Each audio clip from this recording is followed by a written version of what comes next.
Assalamualaikum warahmatullahi wabarakatuh. Om Swastiastu, salam bahagia, tabipun.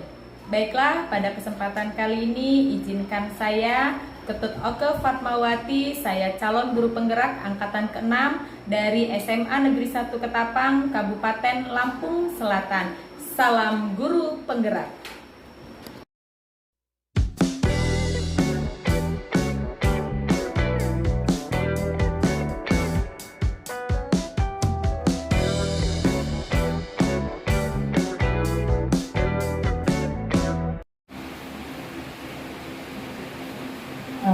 Baik, kita akan mulai ya pembahasannya.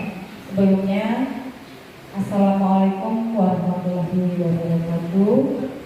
Om Swastiastu, selamat siang dan salam sejahtera untuk kita semua. Tabipun. Yang saya hormati Bapak Wakil Kurikulum Bapak Edi Emran, yang saya hormati Bapak Wakil Sarana dan Prasarana Bapak Edi Skosi Saputra, yang saya hormati Waka Humas Ibu Anissa, serta seluruh Dewan Guru yang hadir pada kesempatan hari ini. Puji syukur kita haturkan kehadirat Tuhan Yang Maha Esa karena pada kesempatan hari ini kita diberi KR atau in-house training. Tugas ini menjadi saya sebagai guru penggerak bertujuan untuk mendesiminasikan materi yang saya dapatkan ketika saya mengikuti pendidikan guru penggerak. Baik, dibantu slide selanjutnya. Dimanapun saya ketika mengikuti guru penggerak selalu saya tampilkan slide rekan-rekan kita di sini supaya kita dikenal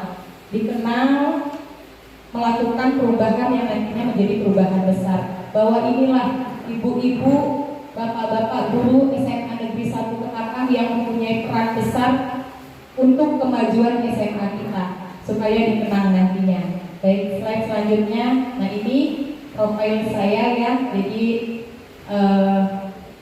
yang belum kenal silahkan dibaca. Ya, Ketut Oke Fatmawati, di sini ada pembebasan budaya positif SMA Negeri 1 Ketapang, Kabupaten Lampung Selatan 2022. Lanjut Pak. Jadi sedikit saya ingin memperkenalkan teman-teman, mungkin nanti bisa menjadi motivasi buat ibu, bapak yang ada di sini. Jadi sedikit ingin bercerita bahwasannya guru penggerak ini program yang luar biasa Bapak Ibu. Jadi ketika ibu-ibu, bapak sekalian ingin meningkatkan kinerja atau jenjang karir. Nah, ini bagus sekali karena ini program langsung dari Kementerian Pusat ya, nasional ininya. Jadi ini program guru penggerak, di mana di dalam program itu terdiri dari beberapa tim. Jadi kita secara nasional kita mempunyai fasilitator namanya. Fasilitator guru penggerak saya itu namanya Pak Franciscus Saperius Beret MPD. Beliau dari NTT, Nusa Tenggara Timur. Apa? Fasilitatornya bukan mengawasi siswa yang terlibat dalam guru penggerak tersebut. Dia memfasilitasi apa yang dibutuhkan, kendala apa yang didapatkan oleh peserta tersebut. Nah, selanjutnya ada pengajar praktik. Jadi setiap wilayah masing-masing itu mempunyai pengajar praktik. Pengajar praktik itu dipilih yang berdekatan dengan wilayah kita, supaya ketika kita mendapatkan suatu kendala kita mudah berkomunikasinya. Jadi pengajar praktik saya ini dari SMK Seragi, Bu Bapak, namanya Bapak Kiai Irawan. Mungkin beberapa minggu yang lalu kita sudah berkenalan dengan beliau, gitu. Nah, jadi untuk menjadi pengajar praktik ini Bapak Ibu, kalau di angkatan 5 itu masih bisa. Artinya meskipun dia belum menjadi calon guru penggerak, meskipun dia belum menjadi guru penggerak, beliau boleh mendaftar menjadi pengajar praktik. Tapi kalau untuk angkatan yang sekarang itu tidak tidak boleh. Jadi untuk syarat menjadi pengajar praktik harus lulus dulu guru penggerak, gitu. Kalau untuk angkatan yang sekarang, sehingga Bapak Kiai Rawan itu untuk tahun depan beliau akan mengikuti pendidikan guru penggerak juga. Karena justru malah sertifikat guru penggerak itu yang untuk bisa menaikkan karir Bapak Ibu untuk menjadi pengawas, mungkin yang dari kepala sekolah mengikuti guru penggerak bisa menjadi pengawas, yang guru biasa mengikuti karirnya bisa dijamin menjadi kepala sekolah. Karena sekarang menjadi kepala sekolah itu tidak bisa cakap lagi, gitu. Jadi harus punya sertifikat, itu programnya kementerian ya. Nah selanjutnya saya sudah kenal. Next selanjutnya. Sebelum kita mulai Bapak Ibu, saya mohon minta waktunya sebentar karena ini sedikit banyaknya memang berhubungan dengan kegiatan yang kita lakukan di sekolah. Jadi sebelum tahun 2023 ya, yang pertama hukuman dapat mendisiplinkan anak. Ibu setuju atau tidak? Pemberian hukuman dengan hal positif seperti membersihkan halaman sekolah dapat meningkatkan disiplin anak. Menurut ibu setuju atau tidak? Dan yang terakhir, memberi penghargaan dapat meningkatkan motivasi belajar anak dan lain-lainnya. Nah ini saya pembahasan materi disiplin positif di lingkungan sekolah. Jadi William Glasser, dari Dr. William Glasser berkata atau kalimatnya menyatakan makna disiplin itu belajar kontrol diri dengan menggali potensi kita agar tercapai tujuan mulia, yaitu sesuatu menjadi seseorang yang kita inginkan berdasar nilai-nilai yang kita hargai. Ketika kita menghargai waktu, menghargai disiplin, secara otomatis tujuan pasti akan tercapai. Nanti penjelasannya selanjutnya. Next, murid itu meskipun melanggar aturan itu mempunyai suatu tujuan. Tujuan di situ ada teori motivasi. Jadi ada untuk menghindari hukuman, untuk mendapatkan imbalan, untuk menghargai diri sendiri. Untuk mencapai 3 poin itu, kita harus membuat nilai kebajikan, Ibu Bapak. Jadi kita harus membuat keyakinan kelas dulu yang pertama. Jadi Ibu Bapak wali kelas, ke dalam kelas itu sebelum kita memulai materi pembelajaran di awal, semester awal, itu kita membuat keyakinan kelas dulu antara siswa. Jadi kita kasih mereka sticky note namanya. Jadi kertas yang warna-warni yang bisa ditempel, kita arahkan ke mereka. Anak-anak, sekarang kita dibuat keyakinan kelas nih. Anak-anak maunya di kelas peraturannya seperti apa? Buat sendiri. Seandainya anak si A sampai ke nomor 20 itu mempunyai jawaban yang berbeda, keinginan yang berbeda. Seandainya anak 1, saya ingin pokoknya tertib, tulis, tertib, tempel. Saya ingin bajunya dimasukkan, tempel, bla sampai selesai. Itu yang namanya keyakinan kelas. Dan itu harus dipatuhi oleh kelas itu masing-masing. Sudah menjadi kesepakatan kelas. Ketika mereka melakukan pelanggaran di poin-poin keyakinan kelas itu, mereka berhak mendapat konsekuensi, bukan hukuman. Konsekuensi itu dari siapa? Dari kelas itu sendiri dan wali kelas. Gitu. Jadi kalau kemarin sama dengan SMA 4 itu keyakinan kelas ketika dilanggar mereka dikasih 10 poin. Jadi kalau dia sudah mencapai 10 poin, konsekuensinya nanti diatur oleh wali kelas. Seperti itu. Jadi kontrol yang dilakukan di sini yaitu pengumuman, pembuat rasa bersalah. Jadi kita buat anak itu merasa bersalah gitu ya. Selain itu menjadi teman, kita bisa menjadi teman kepada mereka, bisa menjadi pemantau, bisa menjadi manajer. Dan yang kelima itu kebutuhan dasar manusia. Jadi pada dasarnya siswa itu melakukan pelanggaran itu karena mereka mempunyai kebutuhan dasar, Bapak Ibu. Kebutuhan dasar itu yang satu, bertahan hidup. Kedua itu penguasa, gitu ya. Dan ketiga itu kasih sayang dan rasa ingin diterima. Nah itu yang harus kita pahami. Setelah itu kesenangan dia, kebebasan. Nah itu nanti akan dijabarkan lagi. Next. Jadi ketika kita ingin memberikan teguran kepada siswa yang melakukan pelanggaran keyakinan kelas tadi, ketika mereka melanggar keyakinan kelas itu mereka akan sudah paham apa konsekuensinya. Jadi di sini ada caranya Ibu Bapak. Itu kita melakukan segitiga restitusi. Segitiga restitusi ini mau nggak mau ini yang akan kita pakai nanti di kurikulum merdeka.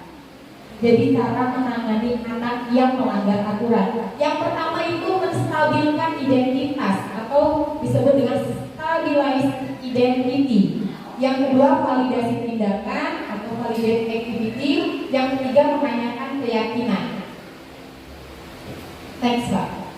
Jadi nanti kita akan tanamkan kepada anak-anak kita yang melakukan pelanggaran tadi dengan nilai-nilai kebajikan yang universal. Nilai kebajikan yang ingin dicapai oleh setiap anak Indonesia kita kenal dengan yang seperti Pak Ginting sampaikan kemarin itu P5. Penguatan pelajar profil pelajar Pancasila. Apa saja? Itu dari 6 elemen itu kita harus punya di kurikulum merdeka Ibu Bapak. Karena di kurikulum merdeka itu tidak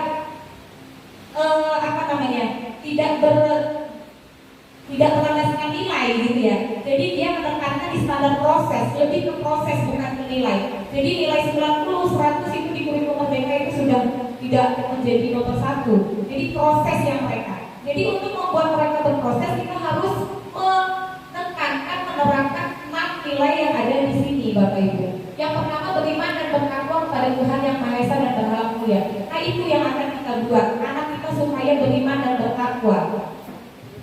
Saat mereka sholat kita berdiri dia sholat. Pagi sebelum masuk kelas salaman dulu dengan ibu-ibunya, itu penguatan karakter. Sudah gitu senyum, berdoa mulai dan sesudah dan sebelum mulai pembelajaran. Setelah itu mandiri. Nah ini, jadi anak itu harus kita latih mandiri, mencari proyek sendiri. Makanya kurikulum merdeka nanti handphone itu sudah harus punya anak itu dan diperbolehkan membawa handphone. Gitu. Nah yang global, bergotong royong, berkolaborasi, dan yang terakhir kreatif. Seperti itu. Next, ini. Jadi kurikulum merdeka ini menurut Ki Hajar Dewantara, pemikirannya Ki Hajar Dewantara, anak-anak dan gurunya itu harus merdeka Ibu Bapak. Harus merdeka. Merdeka maksudnya di situ tidak hanya terlepas dari perintah. Jadi anak itu tidak hanya diperintah, namun akan tetapi juga cakap buat memerintah diri sendiri. Nah nanti di segitiga restitusi itu anak itu akan belajar memerintah dirinya. Jadi tidak hanya diperintah oleh ibu, nanti mereka akan memerintah dirinya untuk melakukan sesuatu yang bermakna. Next. Jadi siswa yang melanggar aturan itu yang mencari solusinya saya harus seperti apa? Tanpa ibu lelah, gitu ya. Tanpa ibu harus menjudge dia, menghukum, mencubit, mereka akan menemukan solusinya sendiri. Nah di sini dan membantu murid berpikir tentang orang seperti apa yang mereka inginkan. Kita menjelaskan di situ ketika mereka melakukan pelanggaran, kamu inginnya seperti apa, tujuanmu seperti apa, dan lain-lainnya. Nah ini dan bagaimana mereka harus memperlakukan orang lain ketika mereka melakukan pelanggaran yang merugikan orang lain. Keinginan kelas yang tadi saya sebutkan, datang tepat waktu, mengucapkan salam, menjaga kebersihan kelas, berdoa sebelum dan sesudah kegiatan, tertib, disiplin, dan masih banyak lain. Tergantung kesepakatan yang disepakati oleh siswa yang ada di dalam kelas, aturan dan keyakinan. Sudah jelas, ini saya bacakan satu saja. Contoh di situ ada peraturan. Dilarang mengganggu orang lain. Nah, itu peraturan itu. Itu sudah tidak diperbolehkan. Nanti larinya dia keyakinan, menghormati orang lain. Dia lebih ke judul, penerapannya mereka yang membuat sendiri. Seperti itu.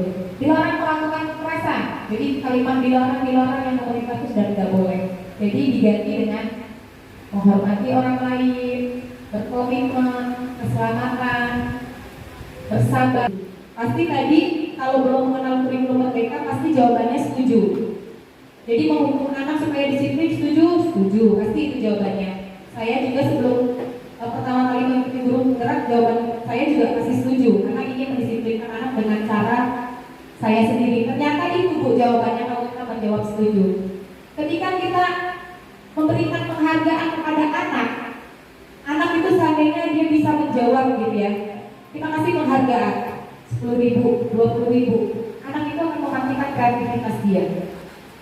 Anak itu akan merasa seperti apa ya? Istilahnya arogan gitu lah, dia lebih lebih ke terlalu percaya diri gitu. Nah, setelah itu ada penghargaan, itu menurunkan kualitas. Penghargaan mematikan kreativitas, penghargaan mengurangi motivasi intrinsik. Next, selanjutnya ada atau malah makin nggak jadi, makin menjadi-jadi anak itu. Konsep diri yang buruk, anak belajar untuk menyembunyikan kesalahan, marah. Ketika kita hukum, anak itu akan marah, dipermalukan, apalagi kita tegur di depan siswa lain, itu membunuh karakter siswa itu. Nah, itu kita ganti dengan konsekuensi. Nah, oke, next. Ketika kita menemukan siswa yang salah, ini sebenarnya poinnya. Ketika kita menemukan siswa itu salah, melanggar peraturan, ini caranya kita gunakan. Segitiga restitusi. Jadi ketika anak itu salah, jangan langsung dituduh di tempat ibu bapak. Jadi kita panggil anak itu, kita ajak ke kantor atau ke tempat mana. Setelah kita panggil, kita stabilkan dulu identitasnya. Stabilkan identitasnya untuk membuat anak yang merasa gagal karena berbuat salah menjadi positif terhadap dirinya. Jadi di sini ini kata-kata yang ibu bisa pakai ketika ibu memanggil anak-anak yang bermasalah itu tadi. Contoh, berbuat salah itu hal yang manusiawi. Atau tidak ada manusia yang tidak masalah. Kita juga pernah pasti merasakan berbuat kesalahan. Pasti itu. Jangan baru kita menjadi seorang guru seolah kita benar terus gitu. Ternyata kita pernah juga melakukan kesalahan. Itu kita pakai acuan. Sini nak sudah makan belum? Nah, tahu nggak kenapa dipanggil ke sini? Itu menstabilkan supaya dia tidak emosi dulu. Karena tujuannya kurikulum merdeka itu supaya di 5 tahun dan akan datang kita memperoleh siswa yang berkarakternya bagus, penuh dengan kasih sayang, itu tujuannya. Jadi kita dari sekarang sudah mengajarkan anak supaya bersikap santun, kasih sayang, tidak penuh dengan emosi. Itu kita tanya udah makan belum, tahu tidak dipanggil ke sini, tahu dia sudah ngomong. Setelah dia udah ngomong, ibu tidak mau mencari kesalahan kamu ya nak ya, tetapi baru itu ada. Jadi kita validasi tindakan dia dengan di situ ada beberapa itu kamu tidak melakukan, nah misalnya dia cuma nyubit. Kamu bisa aja, kamu bisa lebih dari nyubit, tapi kamu nggak melakukan, berarti dia masih punya perasaan empati terhadap temannya itu. Sebenarnya masih banyak sisi baiknya mereka itu bapak, begitu ya. Nah setelah itu kamu pasti punya alasan lah mengapa melakukan itu. Pasti anak itu akan cerita, ibu sampai dipukul dia maka begini. Jadi kita tidak bisa menjustis dia yang salah. Gitu. Dia membuat kesalahan pasti ada tujuannya. Nah itu yang akan kita luruskan, cari solusinya. Nah, dia akan meyakinkan diri dia bahwa dia tidak akan terlambat lagi. Dengan cara apa? Karena dia sudah berkomitmen dengan kita. Akan beda anak itu ketika kita ajak ngobrol berdua daripada kita jatuhkan harga diri dia di depan orang lain. Kita panggil baik-baik. Sudah, gimana caranya biar besok tidak terlambat lagi? Dia akan mencari solusi dari masalah dia itu. Atau misalnya berantem. Saya harus gimana caranya biar besok saat temui dia bu, saya akan minta maaf, saya akan menjaga hubungan dengan baik atau benar ya, COVID ya, ya. Mulai kapan kamu akan menerapkannya? Mulai besok. Nah itulah solusinya, dia sendiri yang mendapatkan solusinya. Nah selesai. Bilangan turnya ibu ya. Ada ngantuk semua ya. Oke. Sebelum ditutup. Saya ingin mengajak ibu-ibu dulu di akhir ya, di akhir ini sudah perlu semangat semua ini ya. Ibu bapak nanti ada refleksi di akhir ya. Di refleksi itu saya minta ibu bapak nanti membuat di secari kertas, ditulis apa kira-kira yang dihasilkan, apa yang setelah saya menyampaikan presentasi ini kira-kira ilmu apa, ilmu baru apa yang ibu dapatkan dari materi. Pegang hidung. Pegang hidung.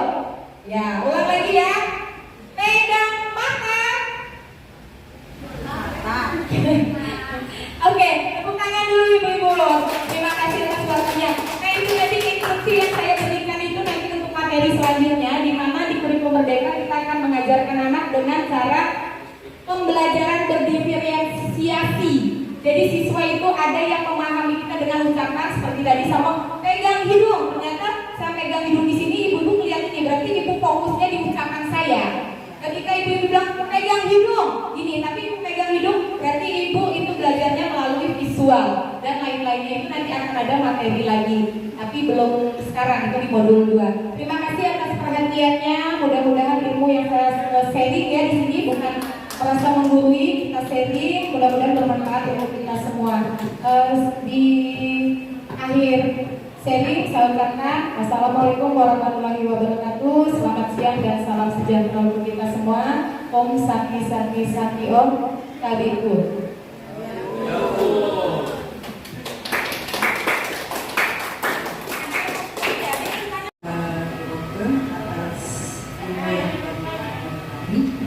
Dari isi materi yang disampaikan Bu Oke, sebenarnya ada beberapa tahapan kegiatan KBM yang tadi dijelaskan sebenarnya sudah kita laksanakan, cuma mungkin kemasannya yang beda.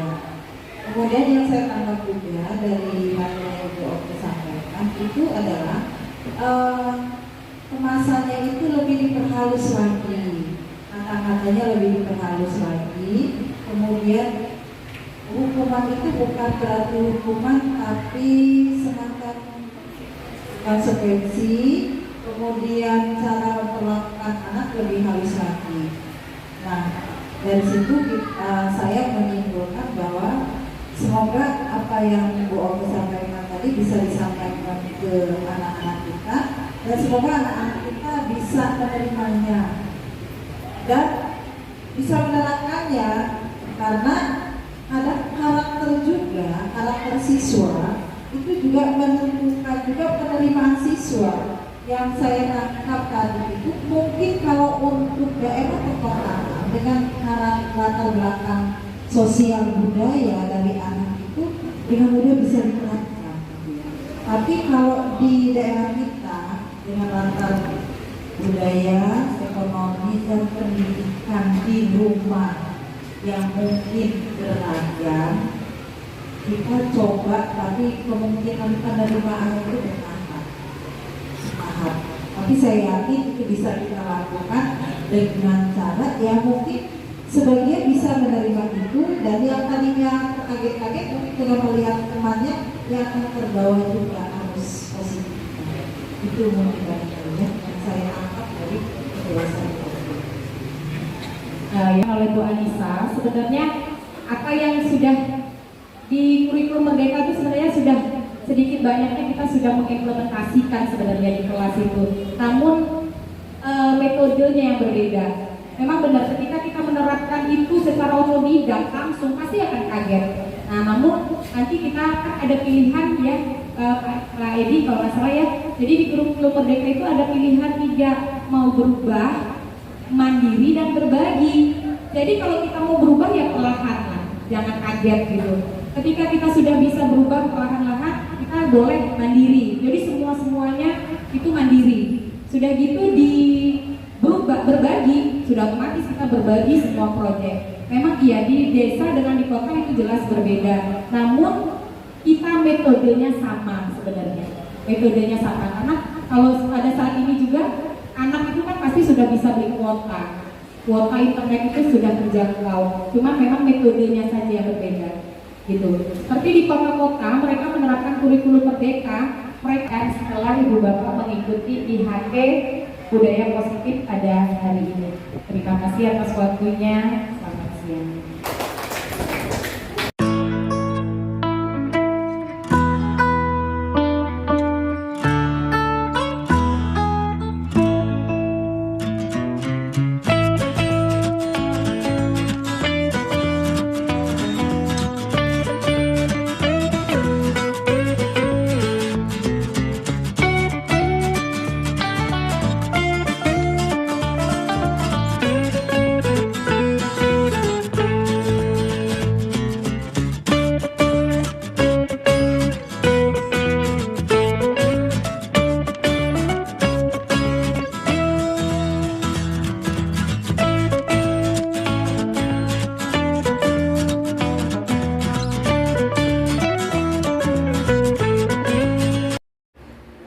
Baiklah, itu tadi pemaparan dari saya. Semoga dapat menginspirasi untuk seluruh guru yang ada di Indonesia. Mari bersama lakukan perubahan dari hal terkecil untuk generasi gemilang di masa depan. Wassalamualaikum warahmatullahi wabarakatuh. Om Santi Santi Santi Om. Salam, nama budaya, salam dan bahagia. Salam guru penggerak.